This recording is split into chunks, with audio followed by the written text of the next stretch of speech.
বর্তমান বাংলাদেশে মেয়েদেরকে একটা সামান্য চাকরি পেতে হলে যদি জামায়াত এমপিদের সঙ্গে হোটেলে গিয়ে রাত কাটাতে হয়, তাহলে আমার প্রশ্ন হচ্ছে, যারা জামায়াতের সংরক্ষিত আসন থেকে এমপি হইছে, যারা সংরক্ষিত নারী আসনের এমপি জামায়াতের পক্ষ থেকে, জামায়াত জোটের পক্ষ থেকে, এদেরকে কত দূর পর্যন্ত যাইতে হইছে?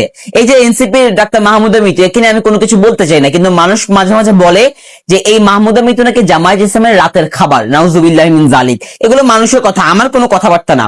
তো আসলে এগুলো হইতে পারে, কারণ একজন নারীকে সামান্য একটা চাকরি পাইতে হইলে ভাই হোটেল পর্যন্ত যাইতে হয়, বেডরুম পর্যন্ত যাইতে হয়, রাতে একসাথে থাকতে হয়, রাত কাটাইতে হয় একসাথে। তাইলে প্রশ্ন হচ্ছে, যারা সংরক্ষিত নারী আসন থেকে এমপি হইলো, রাশেদ প্রধানের বোনরা, এরা আসলে কত দূর পর্যন্ত গেছে, যার ফলশ্রুতিতে আজকে এরা এই এমপির মর্যাদা, এমপির পদটা পাইছে? ডাক্তার চুম্মা শফিকের কাছে আমার এই প্রশ্ন রইল। এই আবাসিকে জন্ম নেওয়া ওমর, তোর ব্যাপারে আমি কথা কওয়ার আমার কোনো ইচ্ছা নাই।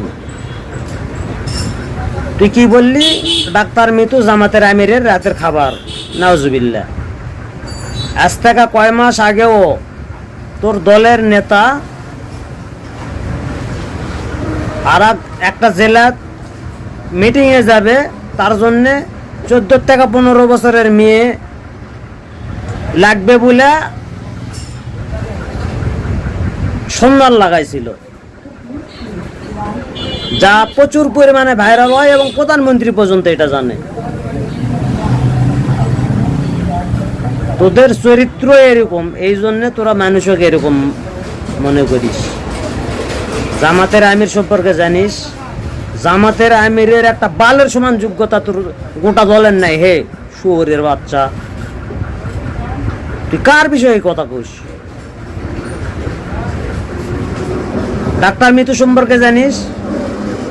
ডাক্তার মিতুর একটা বালের যোগ্যতা তোর আছে? উনি একজন ডাক্তার, আর তুই কি? তুই তো একটা তেলবাজ, শুয়োরের বাচ্চা। কথা কতে হুশ করে কথা কবি। তাছাড়া কিন্তু শান্তা ফারজানার মতো, কিন্তু শান্তা ফারজানার বেগুন ঘাড়ত তুলা দিছে, তোর কিন্তু সুবাইরে ঘাড়ত তুলা দিবে। মাথাটা ঠিক তুস। আর ঘরের বাইরে বেরোস না কেন? তামান ভিডিও ঘরের ভিতরে কেন? আমরা ঘরের বাইরে ভিডিও করি না?